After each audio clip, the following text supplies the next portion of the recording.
News that may upend the way we vote in future Georgia elections. Just a week after the Senate runoff, the Secretary of State is saying tonight he supports eliminating these types of runoffs. 11 Alive's Tracy A. McPears in the studio tonight to explain what could actually change if that happens. Right, Tracy? That's right. And under Georgia law right now, once a general election race heads to the runoff, there are 4 weeks to prepare. But election officials say some of that time is spent certifying the general election, leaving their teams with just 3 weeks to do it all over again.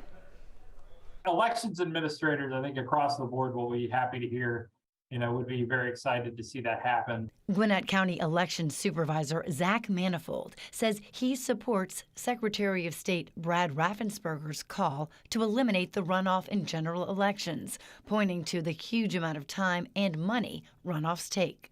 In Gwinnett, it's probably around $1 million to run a countywide runoff election. Georgia is one of only a few states to hold a runoff for general elections. And if it's eliminated, the election would either be decided by plurality, which means the candidate with the most votes wins, or ranked choice, where you rank the candidates in order of preference. If their candidate didn't make it, you figure out who their second choice was. Political scientist Andra Gillespie says some Democrats may oppose getting rid of the runoff since they've recently worked in their favor. So if we get rid of the runoff system, then this might take away a lifeline to Democrats, who are still numerically the smaller group in the state, from being able to kind of build momentum over a longer period of time. Brad Raffensperger's call to action this morning was just the first step, calling out what his office sees as a problem and putting the ball in the lawmakers' court. It's got to go through the legislative process.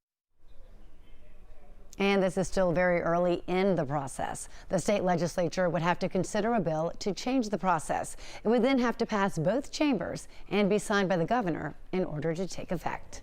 All right, Tracy, we'll be watching. Thank you so much.